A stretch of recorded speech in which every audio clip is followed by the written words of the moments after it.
Donc, bonjour à toutes les deux, je suis ravie de vous accueillir aujourd'hui pour parler de la STEM Academy. Donc tout d'abord, vous êtes les deux fondatrices et créatrices de la société. Donc je voulais d'abord que vous vous présentiez pour m'expliquer un peu votre but dans la STEM Academy. Merci beaucoup de me recevoir. Bonjour Ariane. Je t'en prie Angélique. Donc, je suis présidente de la STEM Academy et cofondatrice avec Léna. Moi j'ai une carrière dans les télécoms. J'ai accompagné le groupe Iliad en tant que dirigeant, donc on me qualifie souvent de produit tech, moi en tant que personne. J'ai accompagné jusqu'à 7000 collaborateurs, été présidente de 9 filiales du groupe.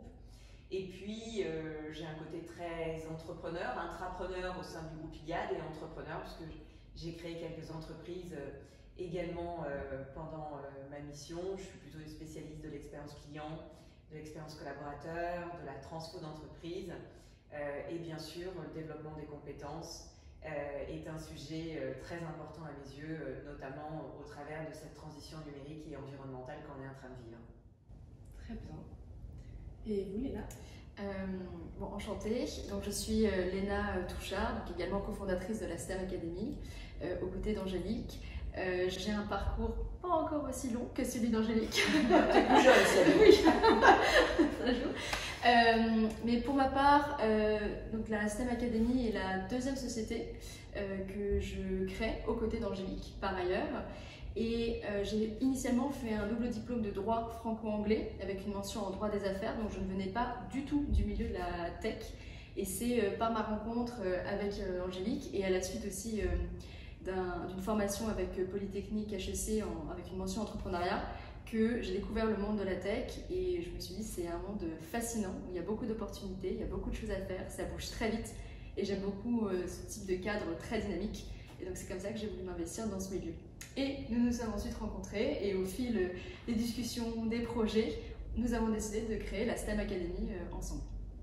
Et pourquoi avoir voulu justement créer un organisme sociétal et solidaire comme la STEM Academy? Quel était le but au fond de ça? L'objectif d'avoir, première chose, un organisme de formation qui, de plus est, a une mention ESS, donc ça veut dire économie sociale et solidaire, ou sociétale et solidaire. L'objectif, c'est d'avoir un engagement en tant qu'entreprise. C'était notre conviction, à toutes les deux en tant que fondatrices, de s'assurer que l'entreprise, elle ait des convictions, elle ait un engagement qui poursuit aussi une évolution de notre société, qui est de plus en plus tournée vers l'impact, vers le concret, et s'assurer qu'on ait un fonctionnement qui corresponde voilà, à toutes les deux à nos valeurs.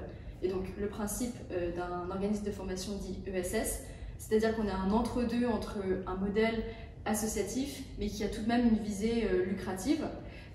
Et ça, c'est d'une certaine façon essentiel pour une entreprise, c'est son objectif premier. Et quand on a un modèle ESS, ça veut dire que l'ensemble des bénéfices d'une société sont redistribués pour permettre à la société de grandir, et moins dans une démarche actionnariale. Ok. En fait, ça nous ressemble. Oui. Aussi. Oui. Et du coup, cette aventure, elle a débuté comment? Alors ça c'est super intéressant. Avec Léna, on est parti du constat, du triste constat même on peut dire, que les femmes sont absentes de la 4e révolution industrielle. Et donc on a commencé à lire pas mal de choses, on s'est beaucoup documenté, on s'est rendu compte qu'en fait le problème c'était que les jeunes filles n'étaient pas attirées par les filières scientifiques et technologiques. Et on s'est, au fur et à mesure de nos réflexions et notre enrichissement sur le sujet, bien sûr, on s'est intéressé à l'intelligence artificielle, à ses avantages et aussi ses conséquences. Et notamment, un chiffre nous a fait peur. Donc, la plupart des emplois qui vont être détruits par l'intelligence artificielle, à 80%, ce sont des emplois, alors menacés ou détruits, mais à 80%, ce sont des emplois qui sont occupés par des femmes. Et du coup, ça nous a évidemment choqués et on s'est dit qu'il fallait agir et que c'était important de pouvoir proposer aux femmes de pouvoir participer à cette transition numérique et d'acquérir des compétences. Donc la genèse, elle est vraiment partie de ce constat. Et aujourd'hui, on a un parti pris sur les femmes sur certains modules de formation, mais on fait des formations mixtes aussi pour des publics au sein des entreprises, un sujet très important également qui est la cybersécurité. J'ajouterais à ça qu'un autre de nos constats, c'était notamment une lecture du livre « Qu'est-ce que l'on va faire de toi ?» de Nicolas Hazard, qui précise au début du livre que 85% des emplois de 2030 n'existent pas encore ou ne sont pas encore véritablement connus de nous. Et donc l'objectif aussi de la STEM Academy, c'est de s'adapter et d'être dans une démarche assez proactive avec les nouvelles technologies, comment on peut aller façonner nos prochains emplois, là où il faut se positionner, comment notre monde, comment l'emploi au sein de notre société va évoluer. Donc l'objectif, c'est aussi d'être assez proactif sur ça et de mettre en œuvre des formations qui s'adressent à demain, qui s'adressent aux futures compétences. Voilà. Oui, il y a un besoin de tout réinventer presque par rapport à ce chiffre que Léna vient de donner. Et notamment, on parle de la guerre des talents depuis déjà 10 ans maintenant, mais là on a des métiers qui sont fortement en tension et donc il est nécessaire de former et d'accompagner des collaborateurs, des collaboratrices au sein des entreprises et des gens qui sont en reconversion également, qui sont en recherche d'emploi, et de leur montrer qu'il y a une voie possible, celle de la tech, et qu'on peut très bien gagner sa vie. Et donc ça, c'est aussi notre message. Donc voilà, c'est important et on souhaitait participer à ça. Bien gagner sa vie, et deuxième point, c'est tout l'intérêt, également avoir de l'impact, parce que la tech peut avoir aussi une réputation où on a l'impression d'être hors sol, de créer pour certains du gadget, donc c'est sympa 2 minutes, mais bon, on s'en lasse rapidement, ça n'a pas véritablement d'impact. Et en réalité, on se rend compte que la tech a une toute autre dimension qui permet vraiment de changer les choses concrètement, d'agir auprès de la société, d'agir d'un point de vue environnemental, d'où la nécessité d'avoir ces formations qui aussi font prendre conscience que la tech peut avoir beaucoup de bien au sein de notre société. À condition qu'elle soit équilibrée, c'est-à-dire qu'effectivement elle s'adresse à un public mixte et pas seulement qu'aux hommes, parce que sinon ça recrée des biais sociétaux tels qu'on peut les connaître déjà aujourd'hui. Très bien, c'était très clair, merci beaucoup. Et je voulais que vous me parliez de votre duo et que vous m'expliquiez en quoi est-ce qu'il était justement intéressant. Notre duo en fait est hyper intéressant à bien des égards, mais notamment parce que Léna a moins de 30 ans et que moi j'ai plus de 40 ans, bientôt 50, et que du coup on a des regards assez différents avec nos expériences, nos usages, et que ça permet effectivement, Léna parlait de son regard sur les formations, donc elle vient nous chatouiller, on a une ingénierie de formation, on fait toute la conception et le déploiement nous-mêmes, c'est évidemment le propre d'un organisme de formation. Et donc Léna, elle vient aussi nous chatouiller sur nos programmes de façon à ce que ça puisse bien s'adresser à une cible plus jeune, avec des réflexions sur des nouveaux outils. Et ça, c'est hyper intéressant pour nous d'être toutes les deux avec cette complémentarité et ces regards différents. Donc du coup, c'est toujours très challenging. Et vice-versa, j'ajouterais, parce qu'avec ton expérience, avec aussi le fait que tu as eu de nombreux collaborateurs sous ta direction, c'est aussi adresser par exemple tous les profils qui sont en reconversion et qui sont en général autour de 35 ans plus, entre 32 on va dire et 37 ans. Et comme tu le disais, tu t'es formé un peu toute ta vie et donc tu es en mesure aussi de comprendre quelles sont leurs attentes, quels sont leurs besoins, comment bien les placer dans une entreprise par la suite. Enfin bon. Donc tout ça pour dire qu'on se complète très bien. Donc vous proposez plusieurs types de formations, donc sur la data, la cybersécurité, le no-code, le low-code, et dans pratiquement toutes vos formations, il y a un parcours sur les soft skills. Absolument. Je voulais savoir votre ressenti à vous sur les soft skills, ce que ça permet d'apporter aux gens et pourquoi est-ce que c'est aussi important pour vous. Alors si on prend la plupart des articles de presse qui parlent du développement des compétences ou du leader de demain, systématiquement ce qu'on recherche aujourd'hui c'est avant tout des soft skills. Et je vais revenir à l'intelligence artificielle, on n'est plus dans le savoir-faire en fait, on est dans le savoir-être et dans le savoir-devenir. Et donc ça, c'est les qualités qui sont très recherchées aujourd'hui parce que l'IA, elle va nous muscler dans notre quotidien Et donc, on n'aura plus besoin d'avoir des compétences très techniques. On va sans doute parler du no-code après, c'est un bon exemple de rebondir sur le no-code. Mais l'IA, elle va nous muscler, elle va nous permettre sans doute, elle va nous amener pléthore de solutions dans notre quotidien professionnel. Et il va falloir qu'on arrive à utiliser ces solutions, et notamment en développant notre intelligence situationnelle, émotionnelle, et en étant en mesure de pouvoir réadresser les sujets. Donc les soft skills sont hyper importants, et puis on sait que la tech, qui était pourtant un milieu mixte dans les années 70, a progressivement devenu un secteur très masculin. Et donc c'est important pour nous que nos publics mixtes aient tous le développement de ces soft skills pour justement le travailler ensemble. On dit que la mixité est un outil de performance ou un levier de performance aujourd'hui, puisque les équipes mixtes surperforment les équipes non mixtes de 16%, donc c'est pas rien. Donc pour nous, c'est important de permettre aux équipes de travailler tous ces soft skills. Alors on a des différents modules de formation. On a l'agilité et l'adaptabilité, qui sont quand même deux qualités importantes, alors qu'on commence à vivre un bouleversement qui va sans doute avoir lieu sur 20 ans minimum en termes de nouvelles techno. Tout va changer prochainement, donc ça ne va pas être brutal parce que c'est progressif, mais on le voit déjà avec les IA génératives, avec tout ce qui est en train de se produire autour. C'est assez, je dirais que c'est assez vaste en fait le champ des possibles.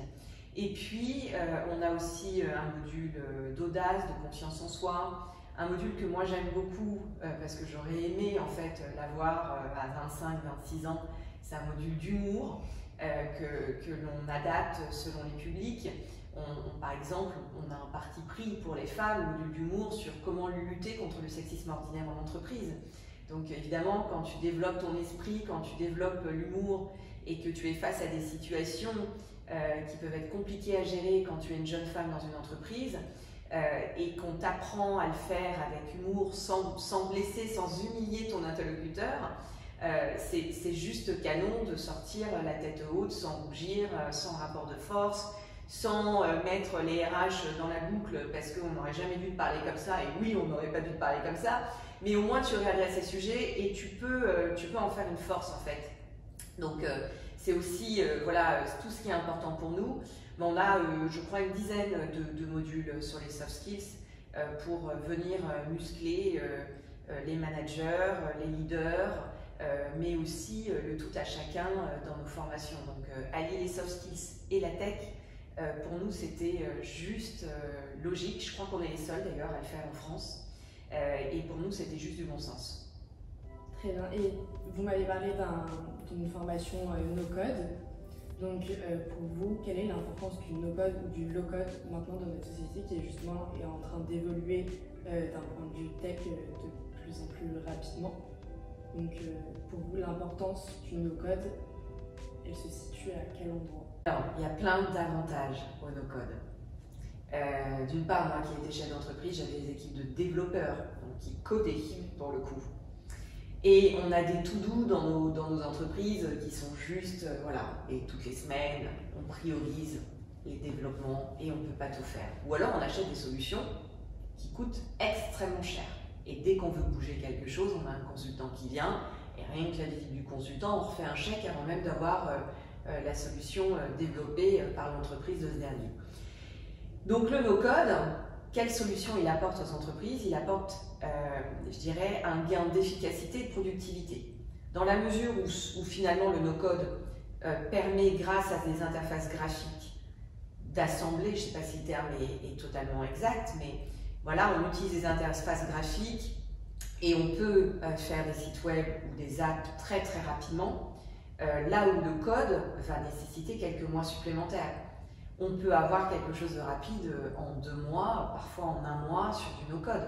Donc évidemment, toutes les entreprises prennent conscience aujourd'hui de l'importance du no-code, de développer des compétences no-code, parce que ça leur permet d'accélérer. Et c'est ça en fait qui est important dans le no-code. Et puis après, le no-code, on dit souvent que le no-code est accessible à tout le monde, etc., que c'est inclusif.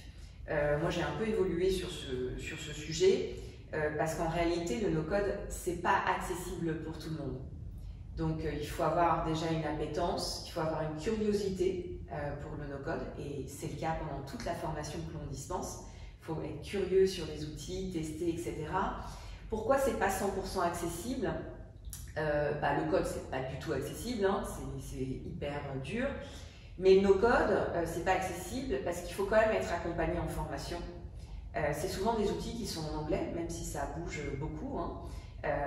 Donc ça, moi, dans notre dernière promo, j'ai une amie qui a fait la formation no-code de 3 mois, et c'est juste impressionnant ce qu'elle arrive à faire aujourd'hui. C'était pas du tout son expertise, mais elle avait envie, elle était curieuse, et puis elle avait des idées. Et aujourd'hui, ce qu'elle fait avec le no-code, c'est juste dingue. Elle est en train de créer une boîte pour proposer plein de solutions aux entreprises sur son sujet d'expertise, son sujet de cœur de départ. Et donc le no-code est un levier pour elle de continuer à bosser et à apporter des solutions sur un sujet qui lui est cher. Donc c'est ça aussi le no-code. Et avec l'IA générative, on peut venir faire du no-code autour des IA génératives, justement pour proposer des produits. Et ça, c'est top que les entreprises aient pris conscience de l'importance du no-code et commencent à former leurs collaborateurs et collaboratrices. Donc selon vous, le no-code, c'est l'avenir en quelque sorte? C'est ce qui va permettre aussi aux entreprises d'économiser du temps et de l'argent beaucoup plus facilement et sans se prendre la tête en quelque sorte. Alors oui, pour répondre à la question, effectivement, gain d'efficacité, de productivité égale gain économique in fine, et accélération sur le sujet que l'on traite. Et vous me disiez au départ, j'ai oublié le point, pardon.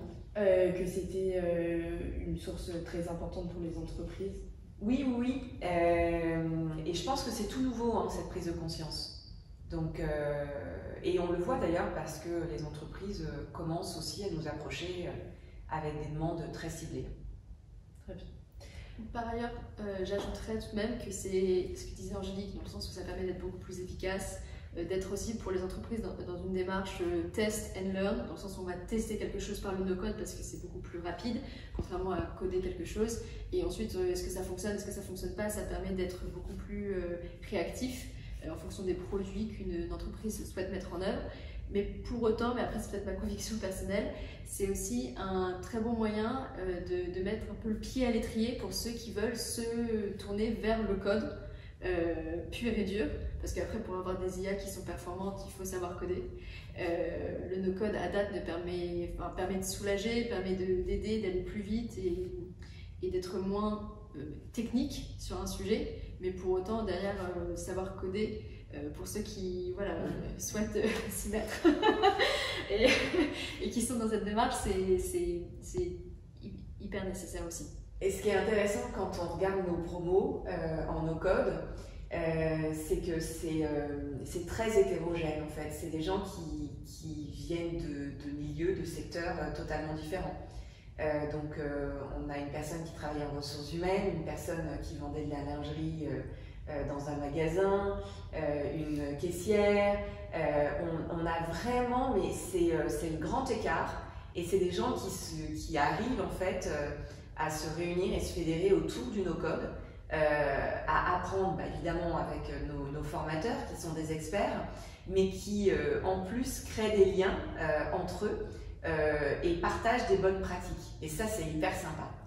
Et par ailleurs, notamment sur ce côté où on a des promos très hétérogènes, parce qu'on se rend compte que les personnes individuellement se rendent compte que même de temps en temps indirectement, ils utilisent des outils no-code qui sont déjà à notre disposition. Comme ça, spontanément, je pense à Notion. On est nombreux, peut-être pour ceux qui sont à l'école ou même après en projet entre amis, à utiliser cet outil qui est ultra puissant parce qu'il permet d'avoir une organisation hyper réactive, hyper collective également au sein des personnes. Il y a Trello par exemple, enfin bon bref, il y en a beaucoup, et ne serait-ce que quand on comprend qu'on utilise de temps en temps déjà ces outils Notion, ça permet de désacraliser des outils, des outils no-code, pardon, non Notion. Ça permet de désacraliser des outils no-code qui de temps en temps sont un peu plus techniques, et je pense notamment à Bubble, ça c'est un outil qui demande vraiment à être encadré pour pouvoir se former et l'utiliser, et enfin, c'est tout à fait possible de le faire d'un point de vue plus autodidacte, mais c'est beaucoup moins intuitif que des outils comme Notion par exemple. Et donc d'où la nécessité de passer par des formations pour pouvoir être performant beaucoup plus rapidement et voilà, et ensuite proposer ses services à des entreprises ou faire partie d'entreprises qui sont adeptes de ces outils. Toutes vos formations, elles se font à distance, et selon vous, quels sont les avantages justement de pouvoir faire toutes ces formations de chez soi ou d'un lieu public, ou est-ce que pour vous c'est tout aussi simple de former et d'apprendre à distance, ou justement ça casse quelque chose en quelque sorte parce qu'il n'y a pas ce contact humain? Quels sont les avantages de la formation à distance? D'une part, on évite quand même la partie transport, le stress. Quand on doit se rendre à un centre de formation, il n'est pas forcément toujours à côté de chez soi. Donc, premier sujet, donc il y a le stress d'arriver à l'heure, de trouver l'endroit. Alors évidemment, on le trouve toujours, mais voilà, il y a le stress lié au fait qu'il peut y avoir des perturbations sur la ligne qu'on emprunte quand on est en région parisienne.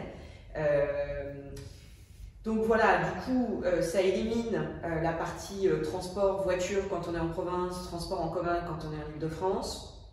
Donc on participe à la décarbonation aussi. C'est important d'avoir des gestes responsables. Et puis, on est quand même, soit on va sur son lieu de travail pour se former à distance, soit on est chez soi. Et donc, il y a quand même ce confort de pouvoir apprendre presque où on a envie d'être. On peut tout à fait aussi se délocaliser chez un parent, dans une résidence secondaire, chez un ami, pour le temps de formation. Est-ce que ça coupe finalement sur l'aspect relationnel que vous évoquiez? C'est sûr que c'est différent que d'être dans une salle de formation avec un formateur, etc. Mais finalement, on crée pas mal de liens aussi à distance. Dans les promos, on a pu le voir, et on crée des liens avec le formateur. Alors, la condition, évidemment, number one, c'est qu'il ne faut pas faire de la formation si on n'a pas envie d'en faire. Si on a envie d'être là, on va apprendre, on va être concentré. Et puis, le no-code, ça nécessite quand même effectivement de bien suivre pour comprendre et arriver à réaliser. Et puis, il y a tout ce partage de bonnes pratiques qui a lieu quand même sur des formations à distance. Donc, finalement, on ne perd pas grand-chose. Ce qui est important aussi pour les entreprises, si on regarde du côté de l'entreprise, c'est qu'une formation à distance, c'est moins cher qu'une formation présentielle. Donc, à la fois, on participe à la décarbonation, on soulage ses collaborateurs, collaboratrices, parce que c'est déjà lourd à gérer le transport, etc. Et puis, c'est des formations qui sont économiquement plus accessibles. Le prix n'est pas du tout le même. Et donc, c'est le cas aussi pour quelqu'un qui veut se former seul et qui veut venir sur un parcours de formation. Ça lui coûtera beaucoup moins cher que de se déplacer et de faire ça dans un centre de formation. Pour autant, à la fin, on se regroupe. On a un jury, des évaluations, et tout ça se fait en présentiel. Donc c'est important de dire, tout n'est pas 100% digital. Puis quand on est dans le no-code, c'est quand même important d'utiliser les solutions digitales déjà pour se former, de baigner dedans et de comprendre comment tout fonctionne pour trouver sa place. Donc voilà tous les avantages, et ça fonctionne assez bien. Et puis avec la pandémie, ce qu'on a vécu, on se dit que c'est quand même nécessaire de pouvoir proposer ces solutions. Et les gens maintenant sont très mobiles, on le voit bien. Et donc on a des travailleurs, ce qu'on appelle le travailleur nomade, qui se déplace un peu partout pour travailler, et bien au moins il peut se former. Et j'ajouterais à ça que de privilégier pour nous de mettre en œuvre des formations à distance, c'est aussi un moyen d'échanger, voilà, et de toucher des apprenants plutôt qui viennent de toute la France. Parce qu'à date, on est localisé en Île-de-France, ce qui fait que ça veut dire que si on n'avait pas cette solution digitalisée, on ne pourrait pas proposer la découverte du no-code à des personnes qui peut-être sont à Marseille, à Toulouse, à Montpellier, dans le Nord-Pas-de-Calais, enfin bon, bref, dans toute la France. Et c'est aussi pour nous très important ce que disait tout à l'heure Angélique, d'avoir ce côté évangélisation de ces outils. Et on ne peut pas se permettre de se concentrer uniquement sur un milieu parisien.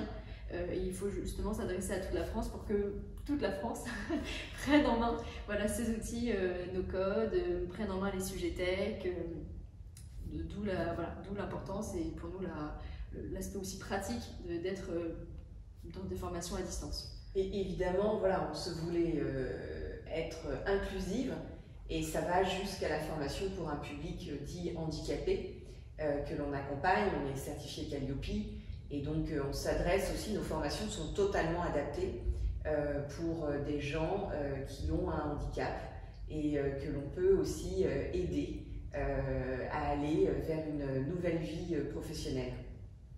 Très bien. Ça vous permet en fait de pouvoir toucher un maximum de personnes et que ces personnes puissent rester chez elles tout en bénéficiant d'une formation. Et en évoluant demain. Absolument. Bon, on s'adapte un peu aux nouvelles aussi conditions de travail, nouvelles façons d'apprendre. On s'adapte à la demande. Travail remote. Oui, c'est ça. Donc je voulais savoir aussi comment est-ce que vous accompagnez justement les apprenants qui eux sont en reconversion et qui souhaitent découvrir justement le milieu de la tech pour pouvoir changer de travail, évoluer et avoir peut-être un travail qui leur plaît plus que leur travail actuel. Donc on est sur le après la formation ou pendant Pendant ou et après. Ok. Bon, déjà on leur montre au travers de la formation tout ce qu'ils peuvent être amenés à faire, à réaliser et donc finalement à proposer leurs services au sein d'entreprises, soit en tant que salariés, soit en tant que freelance, parce que certains veulent faire du freelance. Donc on est vraiment sur ces deux aspects-là. On les aide aussi à structurer leurs propositions de services. Moi je préfère parler de propositions de services souvent que de CV. On les aide sur ces aspects-là. Et puis on réfléchit avec eux sur ce qu'ils peuvent être amenés à faire en fonction de leurs ambitions personnelles. Et si on peut les aider avec le réseau que l'on a, eh bien on le fait. Et par ailleurs, sur les profils en reconversion, notamment avec la tech, il y a un point intéressant plus sur l'angle féminin auquel on est toutes les deux très attachées. C'est qu'il y a de nombreuses études qui démontrent que les filles en général se désintéressent des milieux plutôt scientifiques et techniques autour de l'âge de 12 ans, donc c'est autour de la 5e, 4e, et qu'elles s'y réintéressent pour de nombreuses raisons, notamment les stéréotypes que l'on connaît, le fait qu'il y ait de temps en temps moins d'encouragement, que le milieu soit décrit comme très masculin, et donc on a de temps en temps cette envie de freiner des cas de fer parce qu'on ne sait pas où on va, bref, pour toutes ces raisons. Mais ce qui est aussi intéressant et ce que ces études montrent, c'est que ces mêmes personnes, beaucoup d'entre elles, décident de se réinvestir, de se réintéresser à ces milieux, notamment tech, a posteriori de leurs études supérieures. Donc quand on est plutôt autour de 25-27 ans. Et je pense que c'est aussi ce côté où on découvre le monde de l'entreprise, peut-être qu'on découvre aussi que les milieux tech sont... il y a beaucoup d'opportunités, il y a des formes d'évolution qui sont quand même assez impressionnantes, ce sont des entreprises qui sont très dynamiques, des entreprises généralement aussi avec une moyenne d'âge qui sont jeunes, donc c'est des ambiances un peu différentes. Et donc c'est... Pourquoi j'évoque ça, c'est qu'on a aussi un public en reconversion particulièrement féminin en raison de cette un peu évolution sociétale sur ces sujets. Le fait qu'elles s'y désintéressent quand elles sont jeunes, qu'elles s'y réintéressent a posteriori de leurs études supérieures en raison des biais qui nous entourent pendant toute notre scolarité. D'ailleurs, on a un très beau partenariat avec l'INT. Oui, tout à fait.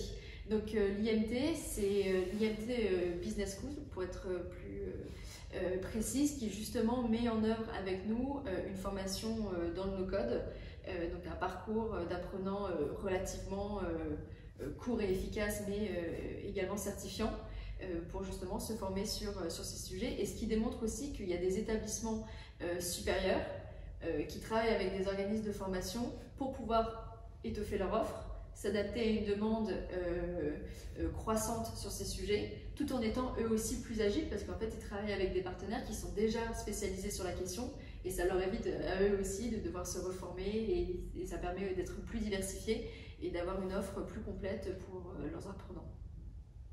Très bien. Et pour conclure, j'avais une dernière question qui est plus générale sur le monde de la tech, et je voulais savoir quelles étaient vos attentes et comment est-ce que vous pensez que le monde de la tech va évoluer dans les prochaines années? Bon, c'est 50%, c'est un milieu à 50-50, à savoir autant de filles que de garçons dans ce milieu. Je pense que spontanément, je réagirais comme ça. J'espère que la tech deviendra inclusive, à la fois au travers du public qu'elle adresse, que des outils qu'elle met à disposition, que ce soit pas non plus qu'une question de sexe, mais aussi d'origine sociale, et que ça puisse s'adresser au plus grand nombre. Donc c'est ça qui est important. Eh ben, merci beaucoup. Et on y contribuera, nous. Ah oui. Donc c'est tout à fait notre rôle. Eh ben, merci beaucoup pour toutes vos réponses. J'espère, enfin, je ne sais pas si vous voulez rajouter des informations que vous estimez importantes et que vous n'avez pas pu en parler. Alors, il y a tellement de choses à dire que, en fait, on peut donner rendez-vous sur notre site, la stemacademy.fr, encourager les gens qui regarderont cette interview à nous suivre sur nos réseaux sociaux. Donc, on a un compte Instagram, on a un compte TikTok et on est également sur LinkedIn. Et donc, suivez-nous, rejoignez-nous, intéressez-vous aux formations des métiers de la tech. Que ce soit un objectif de carrière ou tout simplement pour acquérir des compétences supplémentaires, c'est juste important de se former. Bah, très bien, merci beaucoup. Merci Agathe. À bientôt. À bientôt.